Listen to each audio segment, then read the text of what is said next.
Nahki, how are you? I saw you in Slovenia recently with Luton. How was that for a pre-season getaway? Yeah, no, it was definitely different for sure. A beautiful place to be fair. Something very different. I mean, I've done Austria with City a few times, which was different for myself, but Slovenia was, yeah, it was beautiful. It was very out the way and it was different life. But I only got 2.5, 3 days there. Um, as I joined a bit late and give me a chance to bird with my new teammates, the new staff, and join obviously joined the new football club. Yeah, we'll get on to Bristol City in just a sec, but do you feel like a little bit like it's your first day at a new school? Even, in your mid-30s, is there a little bit of nerves as to what it's going to be like? Yes, it's strange because I was settled for quite a long time. You get used to dealing with people on a one-to-one basis when you're established somewhere because you're constantly meeting new people one-to-one. But when you go into a new place, the names, the new coaches, the new staff members, the different people, and in football, you don't always know everyone, so it takes some getting used to. So it's still that element. I feel as if I've settled quite well and still learning people, the roles in a Ronnie place because it's important to make those relationships with everyone at a football club. So it's not a case of not getting to know the chefs, the groundsmen, the people in a Ronnie place. That's always important. So, but mainly starting with the people that's in the dressing room and branching off from there. Well, let's go back to the start of your Bristol City career then. I feel like chaotic January transfer windows are sort of a thing of the past, of almost of a bygone era. But you had an interesting time there because you were on loan at QPR. You had to go back to your parent club. Do you feel a bit powerless when a transfer's going on in that sort of way? I had a really good spell at QPR. Was recalled by Burnley because obviously they got the census that they could sell me and they can, I guess, reevaluate what they had invested in purchasing me at the time while I was doing well. So they just needed to bring me back to the club so that that process can then happen. And I was only back with the club for 3 days, and then I came down to Bristol, and the rest is history.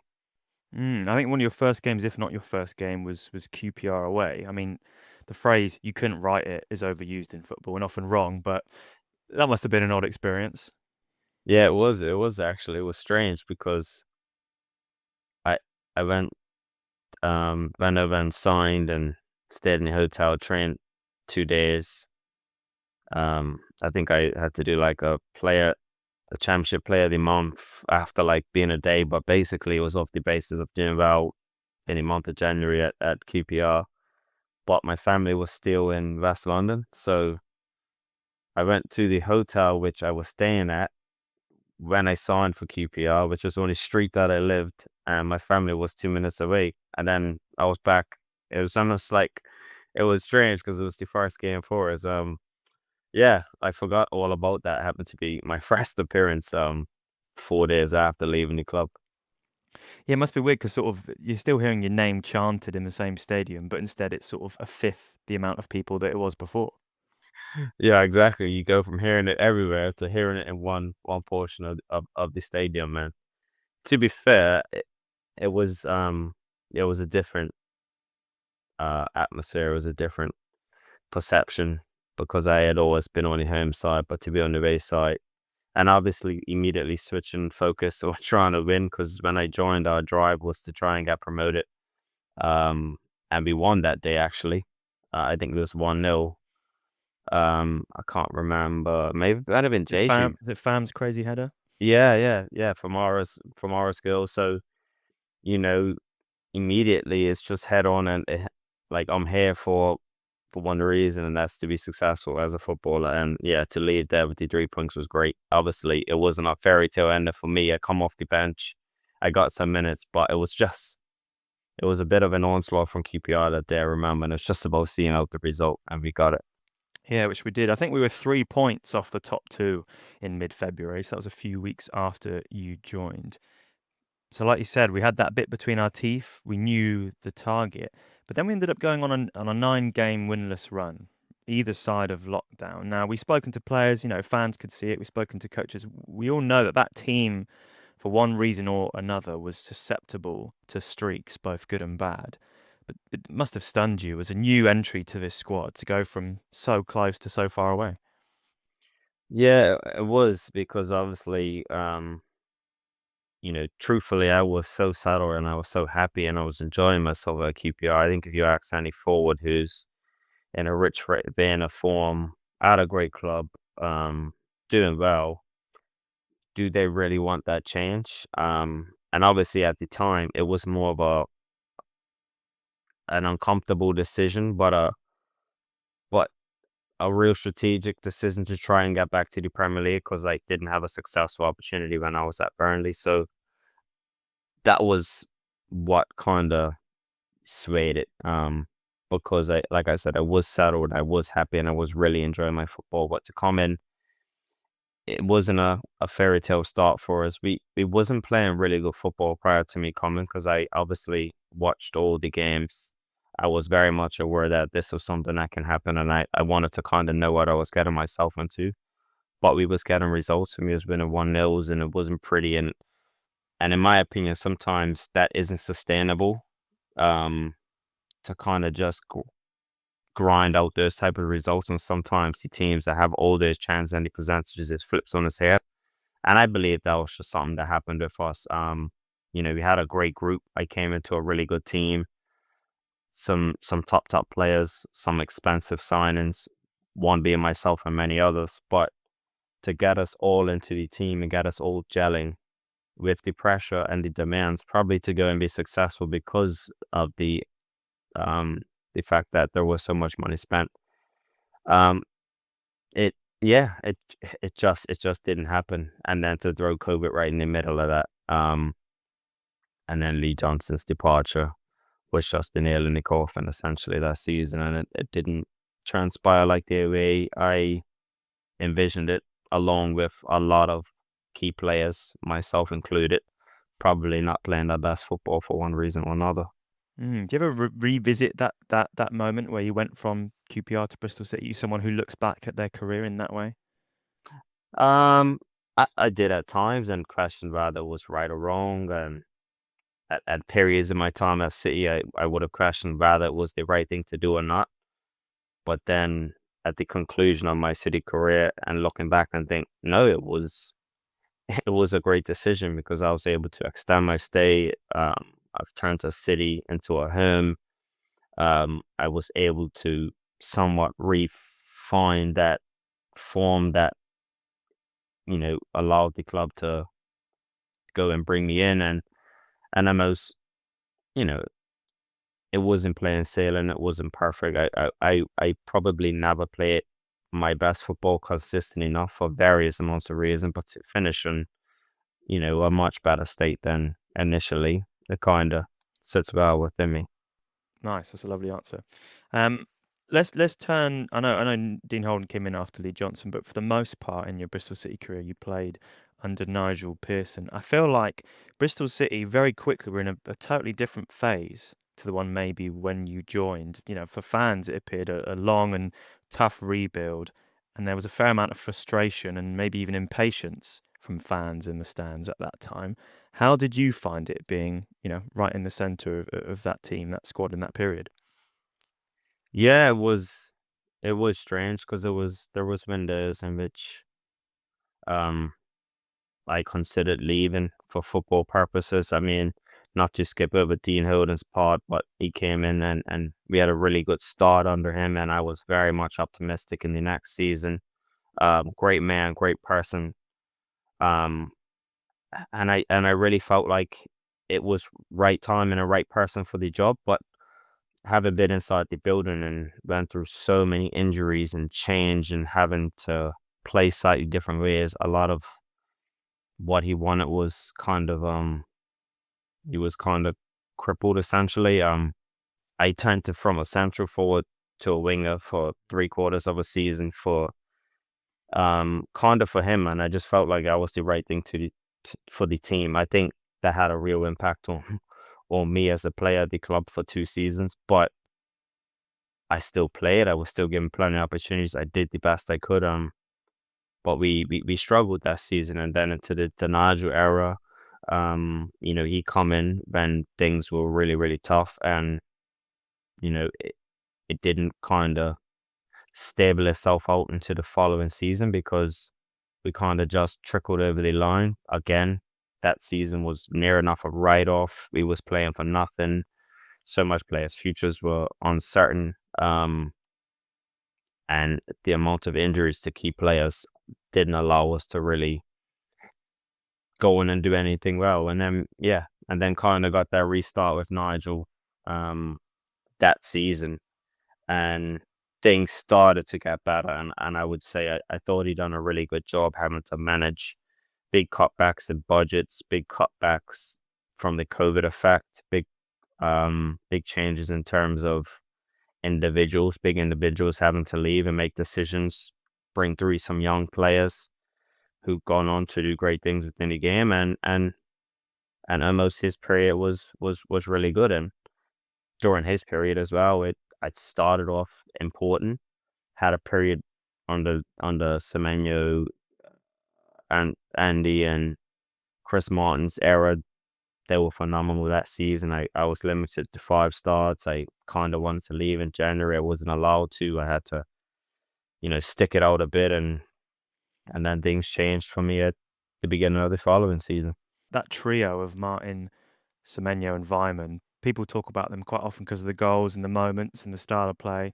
As a fellow striker who only plays 5 starts, I mean, how does it work? Because you're working with these people, they're your colleagues, but in a weird way, they're also your competitors in certain ways. Because ideally, you'd be there having fun and scoring goals alongside them, no? Yeah, yeah, no. When you are limited like that, you always question whether or not you could have been a part of that huge success. I mean, Andy, great person to play with, great person, um, unbelievable season. Not that he reached heights that wasn't we didn't believe he was capable of, but he done it kind of from a 10 row, which was phenomenal when he was a real filled in that side. Antoine, phenomenal talent, as you can see, one of the best players in the country at this moment, was always going to kick on, made the game easy for others around him, and kind of Chris Martin was then the glue to it all. Kind of what I kind of became in recent times with City, but was the glue to it all. Clever, intelligent, always had an eye for goal, always scored goals, and was a real physical figure to help pave them two together. And I was sat sometimes on the bench, maybe Nigel will look over at me like, it's just how it goes sometimes. And they were incredible. They were incredible. I know as a whole, we wasn't as a team. Um, but those three could end the season with their heads held high and known that they play some incredible stuff. It's interesting because there's certain periods of the Nigel Pearson tenure where the forwards were scoring, an immense amount of goals, but sadly we weren't keeping enough out at the other end of the pitch. I feel like maybe before Vyman, Semenyo, and Martin had that amazing season, it was maybe the opposite, where we weren't conceding a great deal, but we weren't doing enough down the end. And I remember there was a quote that maybe summed up some of the lower points in Nigel Pearson's tenure when Thomas Callas was interviewed after a game. I think we'd lost sort of a fourth maybe or a third in a row. And he said, we have to throw a bit more quality going forward and start creating chances because like this, we are just waiting for our death. And I remember that stuck with fans. And it's rare that that sort of frustration maybe leaves the changing room or is so public. How was it down? How was it down the other end for you in those lower points in Pearson's tenure? Uh, as time went on, I think we got better in the attacking sense. I think initially the attacking sense was really crippled at times. During that period, we still had myself, we still had Antoine Semenyo, we still had, I think, I believe Andy missed some periods of it with his ACL initially. We had Chris Martin, we had Famara Jeju, all at some point during that initial period under Nigel. And Rather it was shape, structure, personnel. On paper, it was a top 8 championship side attack, but for some reason we just couldn't really pull it all together. It might have been shape because you had Antoine on the right. I played off the left for 30 odd games. Is that my strongest point? No. Um, am I necessarily gonna, or at that period of time, maybe create for Mara or Chris when my instinct is to try and score, and it just didn't, we just couldn't pull it together for one reason or not. And like I said, the following season, um, they had that breakthrough, and still going forwards after, you then had me and Tommy coming through, you then had me and Tommy on and on. Like, there were still successful periods beyond that. Just, it was just a rough first 3 or 4 months for Nigel until he was able to have a real full preseason and he pulled it together from an attacking sense. So, just on the sacking of Nigel Pearson, then, I feel like there was a fair amount of surprise and maybe anger from the Bristol City fans when it happened. Not everyone was in agreement, whether it was the right time, the wrong time, etc. But there was universal agreement on, I feel, is that every fan saw that the next manager would have a really good foundation to build upon. That a lot of the simple stuff or the basics, you name it, you think of it, it'd be a real good chance for the next manager to move onwards from the level Nigel Pearson had put everyone on. Yeah. First off, speaking on Nigel, what a human being, what a great person. Um, was a fantastic manager for what we needed at that time period. I felt like his time had been cut a bit short initially as well because yeah, it was a bit of a strange time, of course, and it weren't like we had a bad start, but everything happens for a reason. Obviously, it led us to bringing in Liam Manning, and yeah, the club continued to grow. But he definitely had to go through huge change at the club. Probably some broken promises along the way. Some real change. The reliance of real academy-based players and young players were always a key element of his sides during his 3 years or so. So yeah, it was, it was, the club was definitely left in a better place than when he joined, and huge credit goes out to him. Like I said, for somebody that it didn't always go well during my time with him, my relationship with him was always top, and I only have so much admiration and huge things to say about him. And up to this day, we still speak regularly. He still looks out for me, and he still checks on me and my family, and the same goes for him. So um, everyone's opinion may be different, but that's mine of him, and he was great for us and many other individuals during that period. Just before we move on to Liam Manning, one final question on Nigel Pearson. I feel like maybe as fans, we might have underplayed or underdiscussed his various battle with illnesses in the latter stages of his Bristol City tenure. I mean, at one point, he was on the sidelines on crutches. How much do you think that affected him personally and his ability to be a head coach? Yeah, it's probably harder for him to realize on how much it affected him, more so than anybody else, because we know he's a fighter. We know he has that drive. We know he'd love to come into work every day. So at times, to see it have an impact on his physical health more so than anything, because that's what we saw. Um, Clearly, it was tough. It was tough, and I believe that had an impact as well on decisions um because the fighter and the person he is, I think he would have tried his very best to just continue to do his job and his role as well as he could have. But at times to see him, not necessarily as stable on his feet. He had to miss the odd day because of health issues, and um, it got to the stage where I think that played a big factor with the club's decision. Let's move to Liam Manning then and his year at Bristol City, albeit a reasonably brief one. We spoke to Andy Vyman recently, and he compared and contrasted their two coaching styles and how different their presence was on the training ground. I mean, at this point, you are, I think, 33 or 34, so certainly a fairly senior pro. Which did you prefer? Do you have a preference, hands on, hands off, etc.? I I can't say it's definitively. I would, because of the people and my relationship with both of them. I have such a high regard to both of them. I do believe the modern element of coaching is the likelier way to get um the group success higher, because that's just the way the game has become. But let's not underpin some of the individuals who excelled so high under Nigel Pearson and just the way he done things.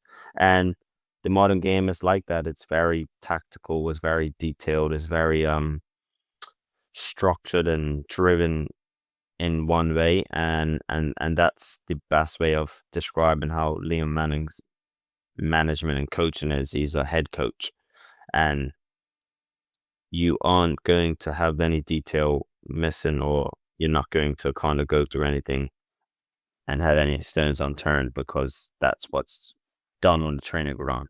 And of course, Nigel was on the training ground and had loads of details.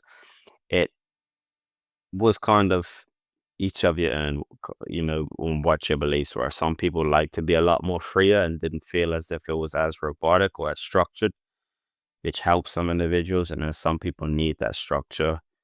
And sometimes in the team, it comes all together. Probably haven't had that experience and that management style to then just coming in and just getting that extra detail that we got from Liam, and it proved to be successful in a sense. I mean, we signed two strikers in the summer, both fairly young, but both certainly for decent money. Ahead of the season, were you expecting to play as often as you did, and potentially, arguably, for you to play your best football at Bristol City? Yeah, truthfully, I didn't believe so. Obviously, we lost Tommy, um, who for half of that season kind of got ahead of me in my eyes under Liam, and got a more of a fair crack at it and had a great season. Um, or had a good season that year. And we kind of shared the load amongst just us two, and we were a very good foil for each other. To then come into the next season, and Tommy leaves, and Armstrong and Mayulu come in, two very different profiles, and knew that was kind of what the club needed, because me and Tommy were a bit more similar in a sense, bit more poacher-esque goal scorers, um, maybe a bit smaller and more active nines than what they was bringing. They were bringing more physical size, more pace. And Sinclair and Fally a bit of a different profile. So it was almost like having every box ticked when we had us three. And no, I didn't believe I was going to play much. I felt I was going to be transitioned a bit, because I played in the 10 row all preseason behind Sinclair, who at the time felt was a bit more of a headed Fally in terms of the managerial decision to who to start with. And then we got to the first game, and the manager decided to put Max Bird in the 10, and I didn't get that opportunity. So I kind of was third choice striker, fair enough. And second/third choice 10 at the time, because Twine came in a few days later. So I found myself in a position where I didn't know where it was going to go. I knew at that stage the opportunities will present themselves to the new signings more so than myself. Rightly so. The investment, the time, the effort goes into them. The manager did always tell me, just trust the process. Your opportunities will come. I know what you're capable of. These lads deserve a fair share, and to bring them in, we need to see what they're about, of course. We know what you're capable of as well. And I kind of thought it was just a bit of a, like, I'm never gonna get a chance, let's be honest. But I'm great for around the group. Um, well liked, well loved, and also you know what I can do when you need to rely on me. So I was like, sometimes those attributes kind of hinder you a bit. But I also didn't want to leave. I wanted to stay and fight it out. And yeah, as time went on, performance was really well, but I'd probably say they probably just struggled to hit the form that hopefully they go on to do in the future. And opportunities presented itself for me, and to go from coming on as a 10, a few games, a few minutes, which I'm capable of doing, but probably not my strongest points, to get an opportunity as a 9. Came up, had a really good game, got a penalty, and kind of felt like, okay, it's giving me that hope again that I'll get more opportunities. And then I got a start at Middlesbrough away after an international break. I went away, I scored a hat trick for my country. That I kind of felt a bit more reinvigorated, confident, and got an opportunity against Middlesbrough, and the rest was history. That was the best way of putting it. No, no, no, it's good. I mean, do you feel that was your most successful season, individual season for Bristol City? I know you've scored, double figures before, but I feel like you were doing so much more that season. Your role was more than just a poacher type, as you self-described. Yeah, I would say definitely. I think I had another season where I got the double fingers twice, maybe. Um, I believe it was the best because of it was my all-round impact. I felt like I had a real at that stage I had a real big impact on and off the pitch. I know I wasn't the captain, but I felt like my importance was really key off the pitch. I then felt just as important in and around the place, off the pitch, on the pitch. I really felt like the reliance in me was there. And sometimes you feel that from the group in terms of like, look, you're scoring today. We need you. Like, look, yeah, man. Like just getting that feeling, a sense of the belief in my teammates is there in me, and the group and the consensus around it all. And um, would I have liked it to be more goals? Yeah, you know what I mean. In terms of, I still felt I could have ended the season a bit stronger, but as a whole, performances coinciding with the team's performances, I'd say it was definitely my best run. And let's be truthful, it was still only 50% of the season in terms of minutes. I didn't play every minute of every game. I made 25 starts or so, um, a lot of sub appearances coming off 60, 65. So in terms of minutes per goals and minutes per goal output, it was a very good season for sure. And it coincided off with us getting into the playoffs and also being an important figure in those games too.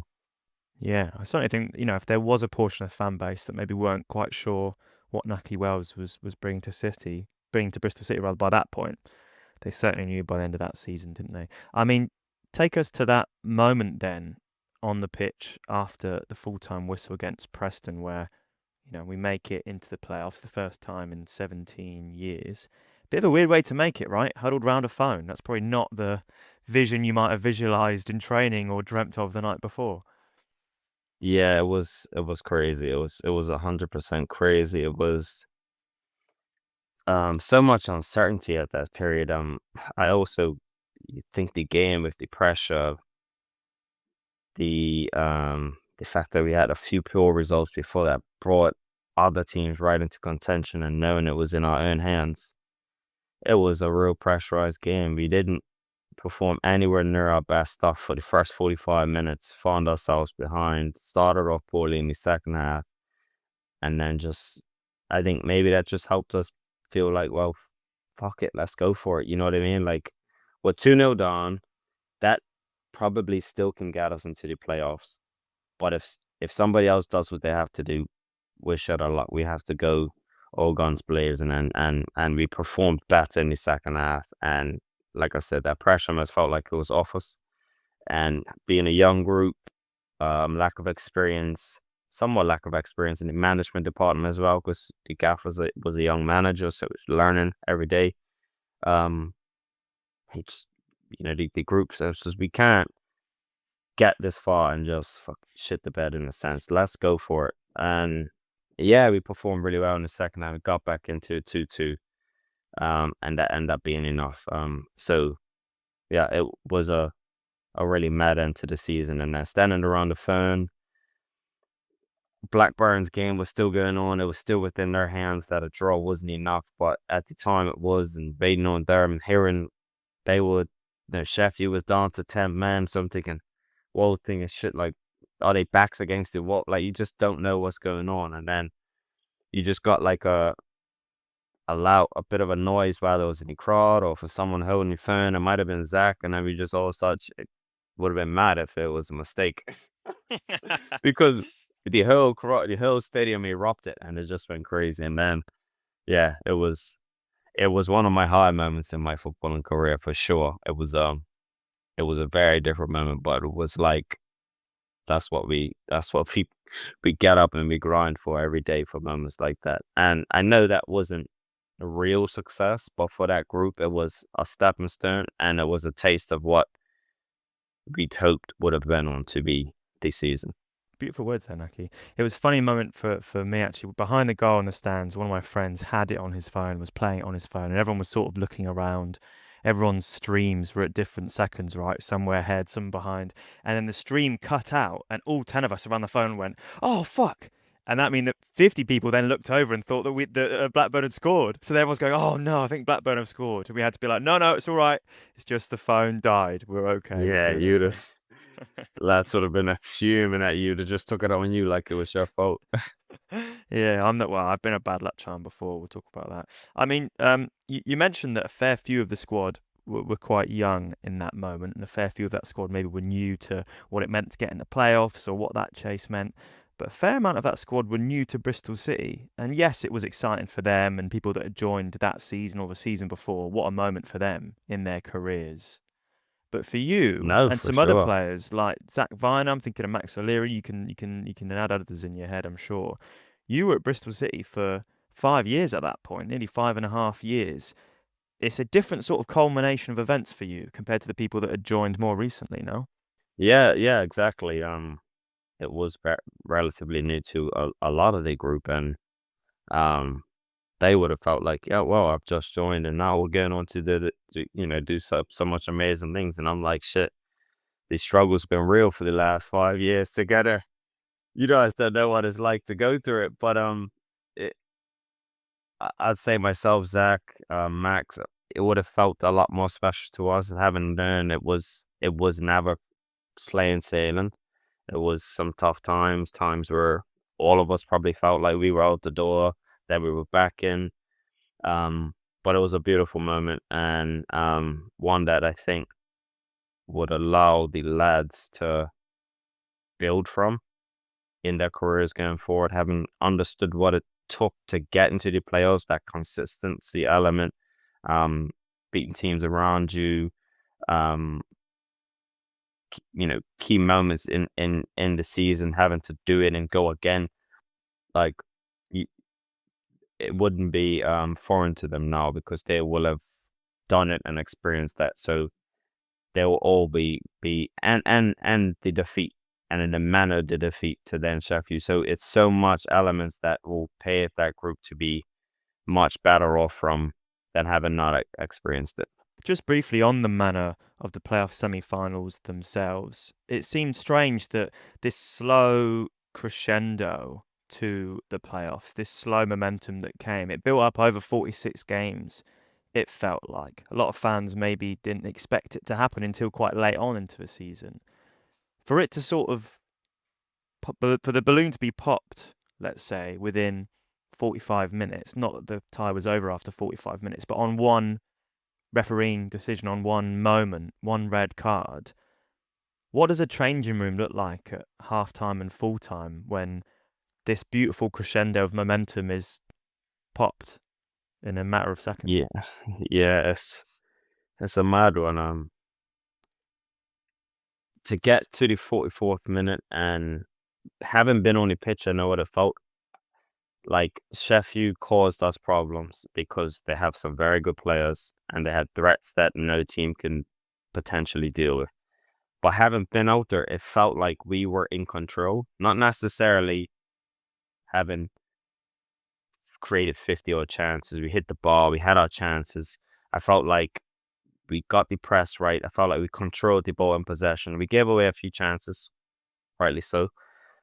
But I just was like, it's here for us, lads. If we could just turn this screw just a little bit in the final third, if me, Max Bird, if me, George Ark, if we can get those combinations, Ennis, I can't exactly remember, if we can just get it together, we can carve through these. And then 44th minute, out of nowhere, Rob brings them down, and the ref goes straight red, and you're just thinking like penalty and a red. Like you very often see that by the letter of the law, it was probably the right decision, but like with context, with so much at stake, just give them a yellow, and give them the pen, and we could have been playing Premier League footballers. You just never know, but it impacted the group.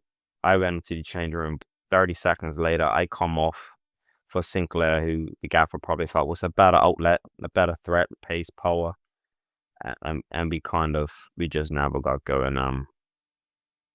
And credit to them, they turned the screw a bit. They went and pretty much finished the tie in the first leg, and yeah, whether or not the referee was wrong, we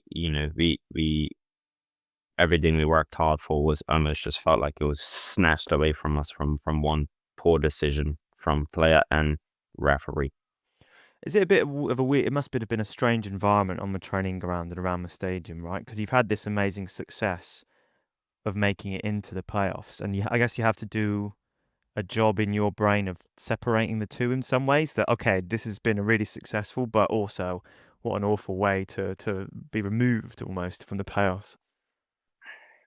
Exactly. You have that angel on one wing saying, "Come on, you can do it." You have the devil on the other side saying, "Ah, shit, are you gonna turn over 3-goal deficit with focus?" Like this is the truth. It's like in your heart, you're like, I know we could do it. But can we? It's like, you know, but the important thing was the message the manager expressed, which I think was key, was you have nothing to lose now. Like, let's have no regrets. How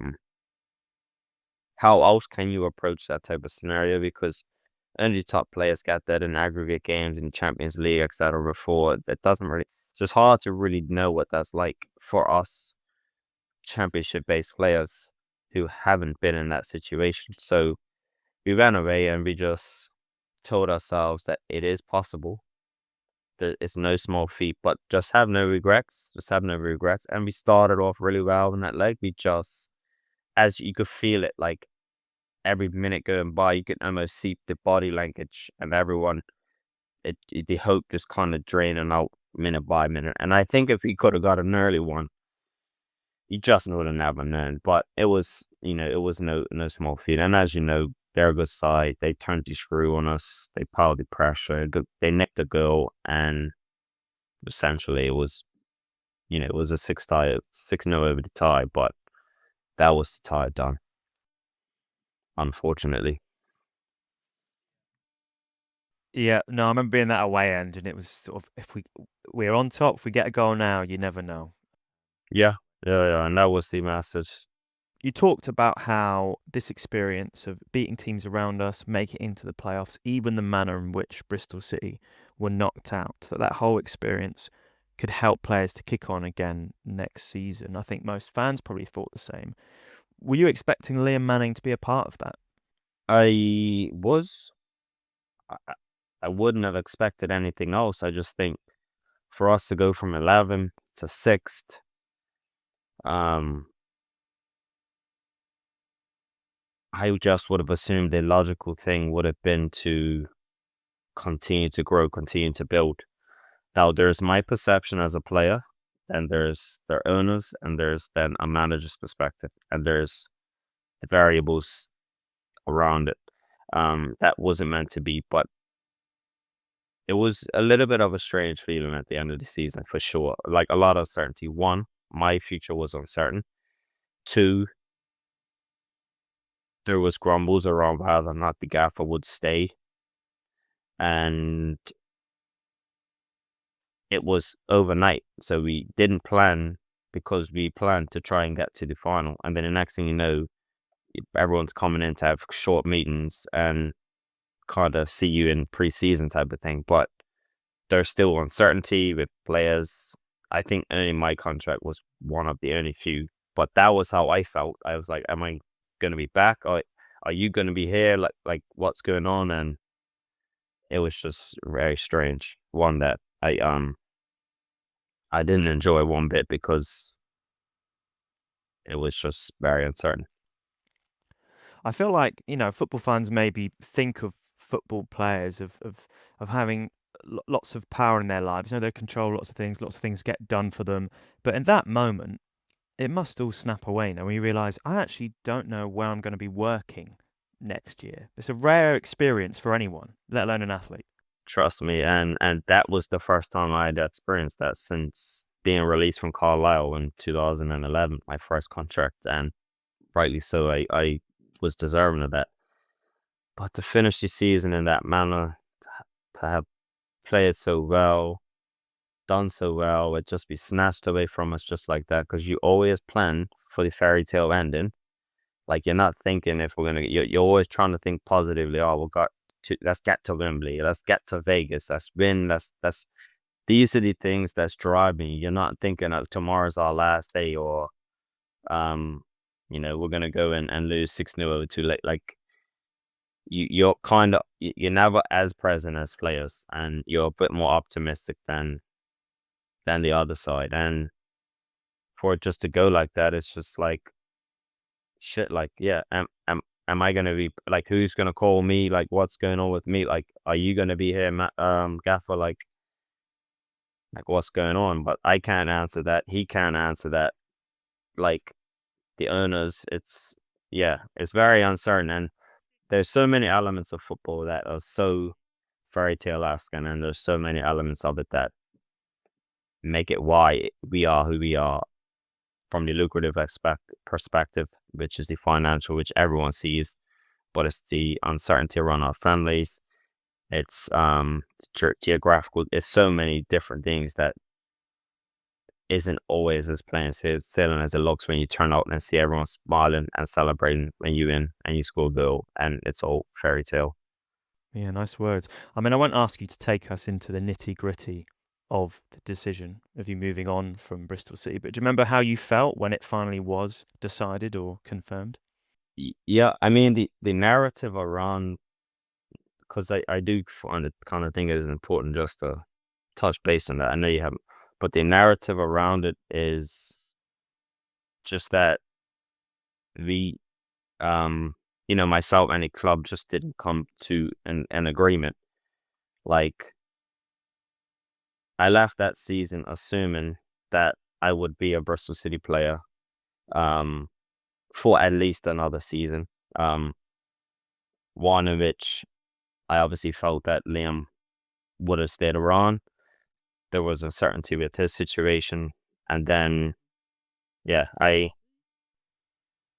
was told that I would be being offered something, and then the next phone call I got a few days before the start of preseason was just that I'm not getting offered anything. So there was a little bit of a narrative in terms of how it went when people don't really know how it went. A lot of the assumption was that I didn't get the contract length that I wanted. I didn't get the wages that I wanted or wished for. Um, I just wasn't afforded any option to stay at the football club. So it was a very upsetting summer for myself in that sense, because I never envisioned that. I never expected that to be the case. Like, I would have felt better if the club just wasn't able to meet my terms and wishes, but to not even have an opportunity.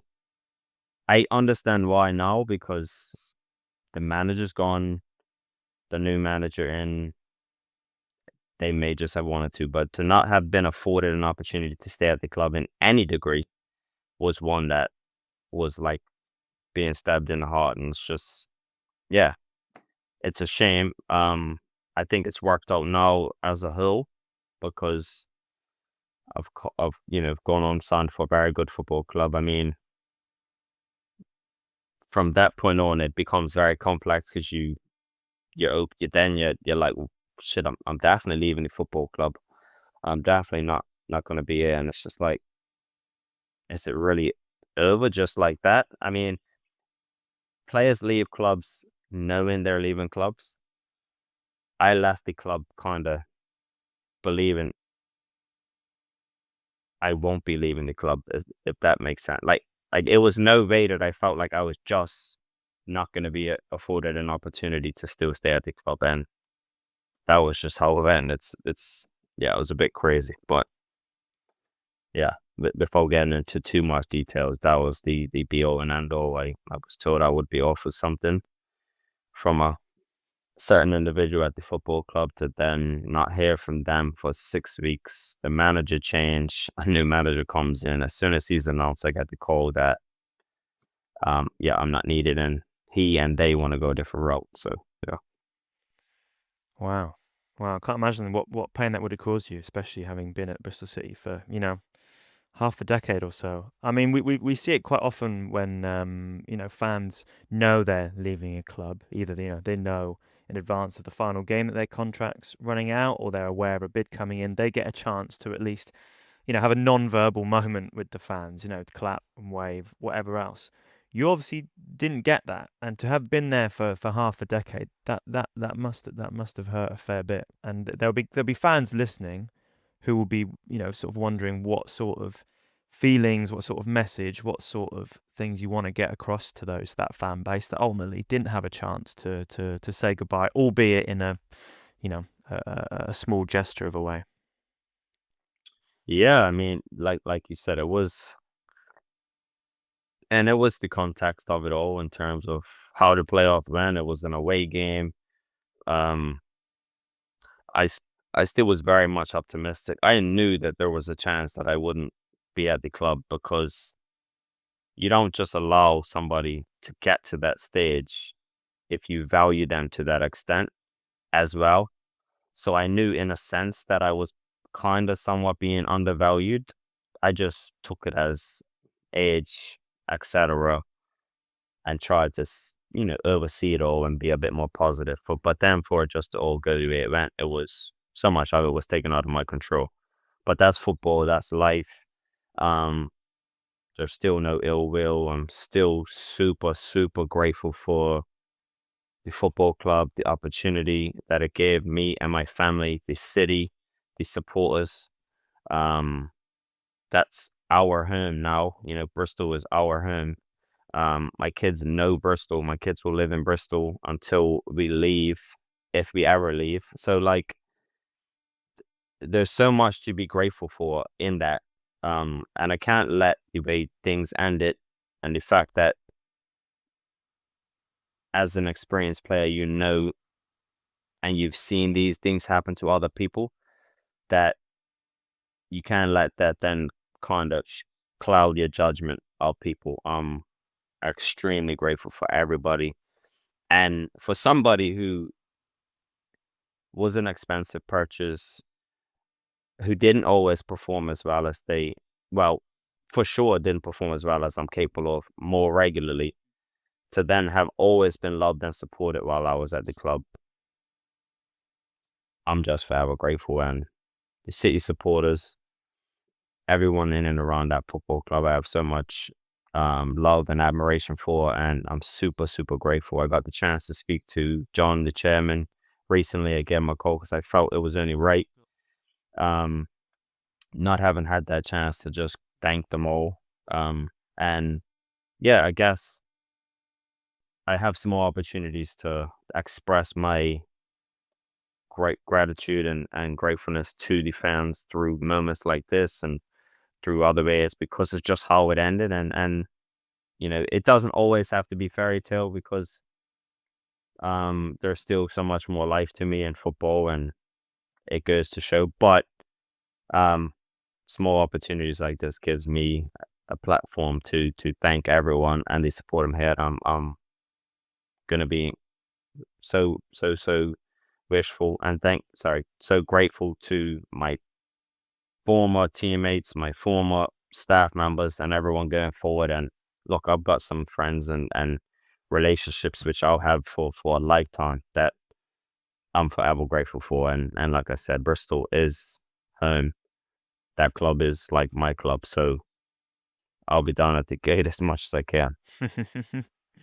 Oh, amazing! Those are really beautiful words. Thank you for that, Nahki. We ask all of our guests the same couple of questions, so we'll end with these. First off, I want you to take a little time to think about it, but have you got a favourite moment of yours in a Bristol City shirt, one that sticks out amongst all the rest? Um, I think one that really felt like a really big moment was my girl gang's best prom. I know it was overshadowed by Hayden Roberts' girl with any 90 something minute, but I think we knew, like I said in earlier, in terms of you gain experiences from certain challenges, and we knew that that was a 6 pointer. We knew that it will really, really cement our chance again to top six to score one, a really good goal, and two, a really important goal, which helped get us to where we wanted. That was, everything about it, the finish, the build up to the finish, the occasion, under the lights at the gate. That was, you know, one of my individual favorite moments as a City player. Yeah, I remember. I mean, the noise was amazing for the Hayden Roberts Yeah. goal, wasn't it? But the noise was amazing for Oh, your goal as well. It's one of the. I feel like we've had it a little few times, Bristol City fans, of the same decade, where we get to a certain point and then we don't quite believe it until it happens, and often it doesn't. And that was a moment where everyone would thought, "Fucking hell, we could actually do this." yeah. No, no. It's even us as players, like I, myself and others, we felt like, fuck, I think we're gonna do it. Like, and Yeah. that was why I felt like that was a big moment, along with everything else that was going on around us. No, amazing. All right, final question then. Slightly less serious, this one. Have a think about everyone you've played with at Bristol City, what they were like on the training ground, and in particular, small-sided games. If you were going into, goals to play in the cages, five-a-side, a keeper and four outfielders, who do you think would be your best team from your former Bristol City teammates? Ooh, that's a good one. Think who's not going to get sent off from fighting, who's going to be okay getting kicked about, who can play off the boards, is your goalie shooting from 40 yards? What would your five-a-side team be, and are you going to be in it? I, yeah, I have to put myself in there. Um, there would definitely be a special mention for a few lads. So sorry lads, they don't make the cut. But five aside, so I'd start. It's two straight off the bat that just immediately go in there. They're built for that. That's Antoine Semenyo and Alex Scott. Antoine Semenyo is unstoppable in something like that. You can't bully him. You can't move him. Skill, flair, goals, creativity, just different. That kid's different. And then you got Alex Scott, who's a genius. So might be a bit fragile, probably be getting whacked about, but can ride a tackle, will get up, be fine. So he's in there. So I don't know what shape. I have to put myself in there because, It's your team.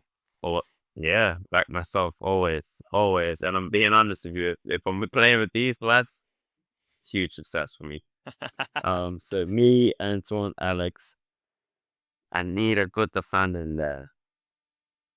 So, shit, I'm playing with some good defenders. Um,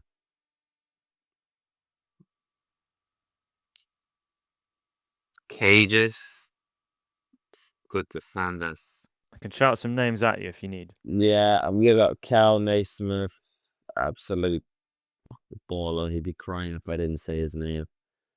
Zach, oh my God, Zach, Rob Dickey, perfectly suited for that. Just, I don't know. I'll go with Zach. Interesting. I'm going with Zach. Interesting. Got everything. Still for me, probably City's most undervalued player by far. Wow. Can play, can get stuck in. I'm telling you now, if you play against him, you only know you really play against him on a day-to-day. Top. And then, and goal, there's only so many keepers I've played with at City's. Benson, Max. Yeah, that's the only two keepers that's played during my time.